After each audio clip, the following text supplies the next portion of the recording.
Assalamualaikum warahmatullahi wabarakatuh. Saya Firdausi Nuzula.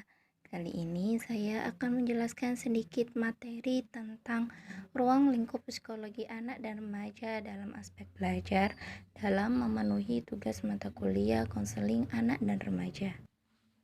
Nah, yang pertama dari psikologi anak dulu. Setiap individu itu pasti memiliki ciri khas sendiri-sendiri yang berbeda-beda, baik dari ciri fisik maupun pola berpikirnya.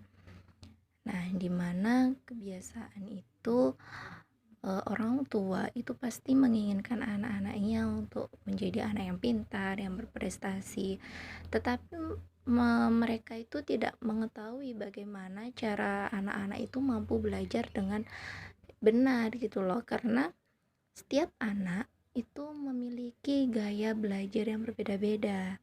Nah, di sini kita akan membahas tentang gaya belajar pada anak. Ada 3 macam, yaitu ada visual, ada auditorial, dan ada kinestetik. Yang pertama yaitu visual, di mana anak ini akan belajar dengan menggunakan indera penglihatan. Dia lebih paham, dia lebih mampu mempelajari sesuatu dengan cara melihat, dengan membaca, dengan melihat gambar-gambar, melihat situasi seperti itu.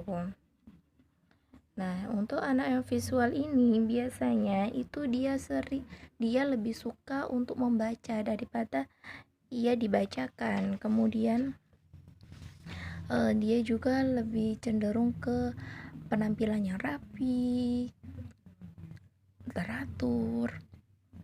Kemudian ketika berbicara dia cepat, dan dia juga mampu membuat rencana dalam jangka waktu yang sangat pendek, dan juga rencananya itu tertata dengan rapi seperti itu. Nah, kemudian yang auditorial ini, dimana auditorial ini anak ini akan belajar dengan menggunakan indera pendengaran.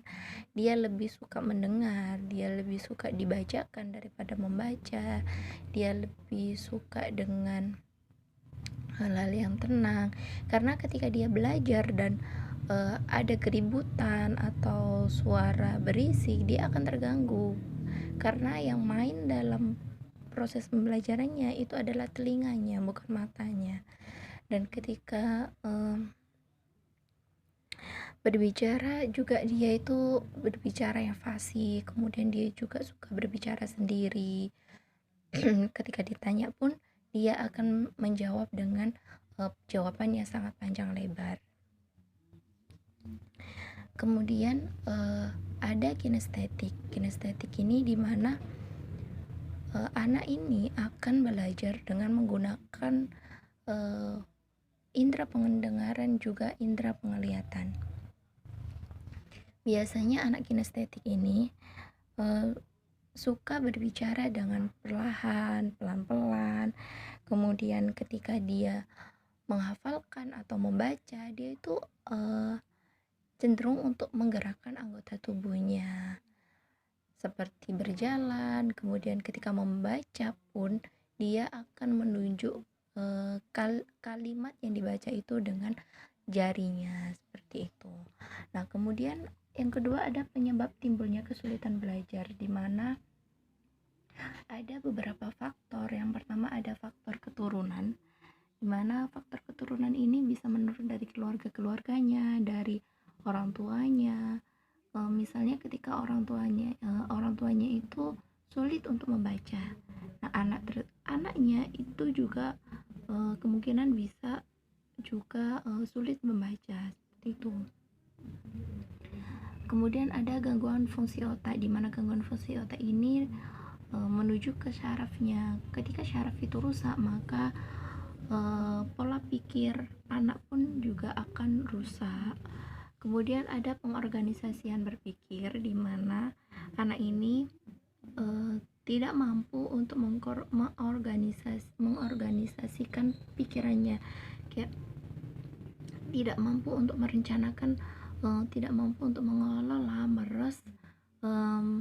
merespon, menyerap hal-hal yang didapatkannya gitu. Biasanya itu kalau orang-orang bilangnya itu agak lemot kayak gitu. Nah, kemudian ada kekurangan gizi. Kekurangan gizi di sini juga sangat berpengaruh terhadap eh, proses pembelajaran anak, karena ketika kekurangan gizi ini akan menyalur ke otak juga, ke syaraf juga. Nah, ketika kekurangan gizi, misalnya dia eh, kurang sehat, maka pikirannya, pola pikirnya juga akan kurang sehat, akan gak semangat, dan pasti akan ngeblank gitulah. Nah, berbeda ketika gizinya ini ada, ketika dia sehat, pasti dia akan semangat dalam belajar dan dia akan cepat dan tanggap dalam merespon sesuatu gitu. Kemudian yang terakhir itu ada faktor lingkungan, di mana faktor lingkungan ini juga berpengaruh terhadap proses pembelajaran anak, terhadap pola pikir anak. Ketika anak itu ada di lingkungan orang-orang yang rajin belajar, di lingkungan orang-orang yang baik, pasti pola pikirnya juga ikutan baik. Ketika anak itu ada di lingkungan yang suka belajar, maka anak juga akan suka belajar, dan itu sangat berpengaruh terhadap anak. Berbeda dengan anak yang dia ada di lingkungan orang-orang yang suka bermain, pasti anak itu untuk belajar pun dia juga akan berat, karena dia akan lebih mementingkan bermainnya daripada belajarnya. Nah, yang selanjutnya ada cara mengatasi kesulitan belajar pada anak. Yang pertama ada perintah terperinci. Perintah terperinci ini di mana seorang guru atau orang tua itu harus memberikan perintah-perintah yang terus-menerus kepada anak. Misalnya ketika anak ini untuk mengerjakan tugas yang satu ini, dan kemudian anak sudah mengerjakan tugasnya, maka orang tua atau guru pun harus memberikan perintah yang lain kepada anak itu dengan perintah yang teratur, yang urut, yang jelas kayak gitu. Kemudian ada yang namanya semua interaktif. Semua interaktif di sini artinya itu kayak pendengaran, penglihatan, kemudian kontak fisik itu harus aktif gitu loh, dari seorang guru maupun dari anaknya. Kemudian ada jangan ada gangguan di kelas. Jangan ada gangguan di kelas ini bisa dari suara-suara, kemudian ada gambaran-gambaran di tembok yang gak jelas, ada coret-coretan di tembok, ada barang-barang yang sangat berserakan, sampah di kelas, itu pasti mengganggu dalam proses pembelajaran. Dan ketika kelas itu bersih, suasananya tenang, aman, itu pasti proses pembelajarannya itu sangat kondusif. Kemudian ada yang namanya perhatian. Perhatian di sini diberikan oleh guru kepada anak-anak yang kepada semua anak, baik anak itu aktif maupun pasif, anak itu rajin atau enggak, itu semuanya harus diperhatikan. Terlebih kepada anak-anak yang pasif, yang kurang aktif, itu harus didampingi oleh guru. Kemudian ada yang namanya gunakan contoh yang konkret. Jadi guru atau psikolog atau orang tua ketika memberikan pelajaran pengetahuan itu harus disertai dengan contoh-contoh yang konkret, contoh-contoh yang jelas. Jadi anak itu pasti akan mudah untuk memahami. Ia juga akan merasakan dan akan melihat kejadian seperti apa sih yang seperti ini, materi ini tuh seperti apa sih contohnya. Nah, ketika anak itu sudah tahu contohnya, anak itu pasti akan mudah untuk memahami. Kemudian selanjutnya ada yang namanya pengaruh psikologi anak dengan proses belajar. Di sini ada peran psikolog, di mana peran psikolog ini sangat berpengaruh dan sangat penting bagi proses pembelajaran anak, karena psikolog ini mampu untuk memahami prinsip-prinsip dan teori pembelajaran, bagaimana prinsipnya metode pembelajaran ini, bagaimana teori pembelajaran ini apakah cocok untuk anak yang ini, apakah cocok untuk anak yang itu. Kemudian ada juga memilih peran psikolog juga ada memilih metode pembelajaran. Jadi metode yang baik untuk anak yang normal apa, untuk anak yang berkebutuhan khusus apa, untuk anak yang aktif seperti apa, yang pasif seperti apa, seperti itu.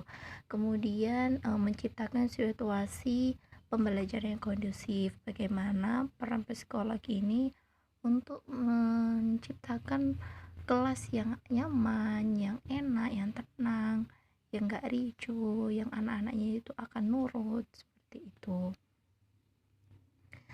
Kemudian ada membantu siswa yang kesulitan. Ini sangat penting banget bagi peran psikolog, karena kesulitan seorang anak belajar itu belum tentu dari anaknya sendiri. Jadi untuk peran psikolog ini bagaimana caranya dia itu mengatasi anak-anak yang kesulitan dalam belajar. Kemudian ada aspek mengatasi, bagaimana caranya mengatasi tadi untuk cara, sekarang ini adalah aspek. Nah, di sini ada yang namanya aspek faktor fisik. Nah, untuk faktor fisik ini di mana anak itu ketika sehat maka dia akan sangat mudah untuk proses pembelajarannya, akan semangat.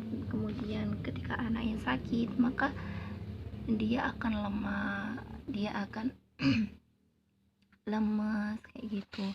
Nah, kemudian ada faktor emosi. Emosi di sini juga bagaimana emosi anak dalam proses pembelajaran tersebut. Apakah anak itu sedang baik-baik saja atau anak itu sedang bersedih, senang, dan lain sebagainya, itu harus dilihat juga. Kemudian ada faktor sosial anak ini dengan teman sebayanya seperti apa, dengan lingkungannya seperti apa, dengan orang tuanya seperti apa, karena semuanya itu sangat berpengaruh terhadap anak ketika melakukan proses pembelajaran. Kalau anak tersebut memiliki sosial yang lemah, maka anak tersebut cenderung lebih ke pasif, kurang bergaul dengan teman-temannya. Ketika berkelompok pun dia akan diam saja gitu. Jadi semua aspek tersebut harus dilihat. Kemudian ada contoh kasus, di mana contoh kasus ini ada siswa yang malas dan juga siswa yang berkelahi. Siswa yang malas ini karena dia itu takut dengan pelajaran matematika, jadi dia itu takut untuk berangkat sekolah. Nah, dari sini psikologi juga harus mengatasi, harus melihat kenapa anak ini bisa takut dengan pelajaran matematika. Apakah dia tidak suka atau karena dia takut dengan gurunya. Itu bisa dilihat, dan itu kembali lagi kepada peran psikolog.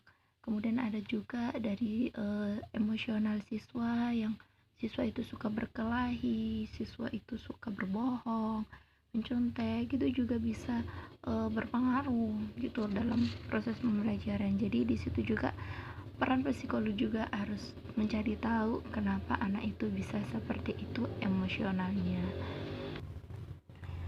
Nah, untuk psikologi anak sudah selesai, kita lanjut ke psikologi remaja. Hampir sama psikologi anak dan remaja, di mana setiap remaja pun, setiap individu juga memiliki kriteria, memiliki ciri fisik, pola pikir, itu berbeda-beda, dan semuanya juga ada kaitannya dengan proses belajar. Sama halnya orang tua dari remaja pun sama, dia menginginkan anaknya menjadi anak yang pintar, anak yang berprestasi, sampai anaknya itu disekolahkan ke sekolah yang favorit, kemudian diikutkan kursus les privat dan lain sebagainya. Tapi kenapa anak itu kok masih saja menjadi anak yang biasa-biasa saja, belum jadi pintar? Nah, di situ ada faktor penyebabnya, yaitu ketidaksesuaian cara belajar dengan metode belajar. Karena setiap anak itu memiliki cara belajar yang berbeda-beda.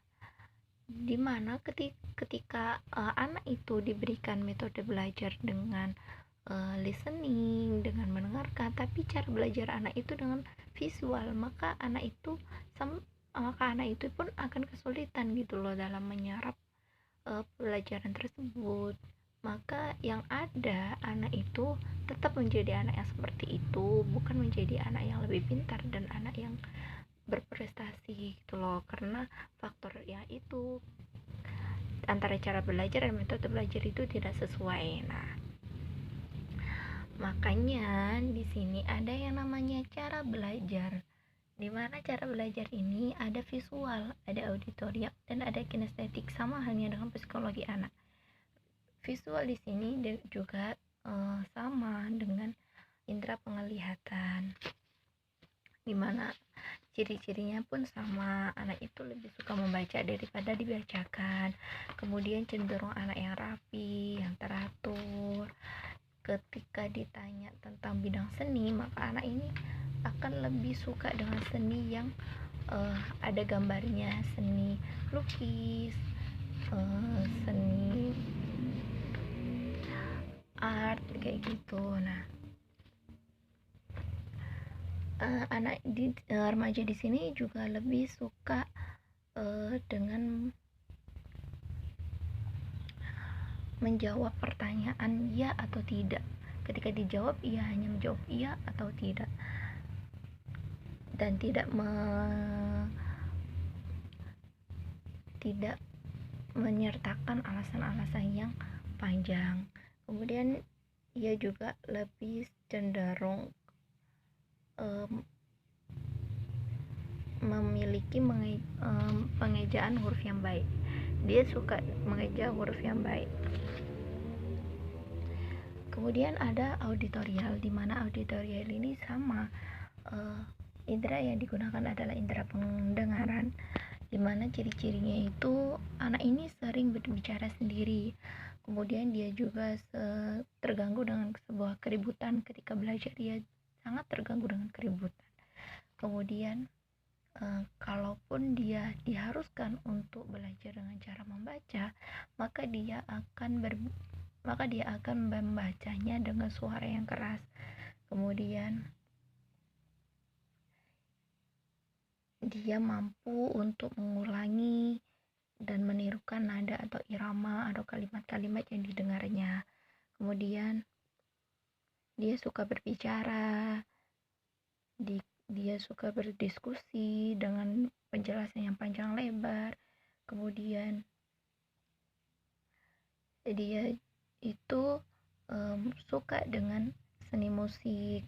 Kemudian ketika dia berbicara, dia juga memiliki intonasi, irama, pola, tutur kata itu yang baik. Kemudian ada kinestik. Kinestik di sini kriterianya itu ada ya, dia lebih menanggapi perhatian fisik. Dia suka dengan perhatian fisik. Kemudian ketika belajar dia juga suka langsung praktek gitu loh. Kemudian dia juga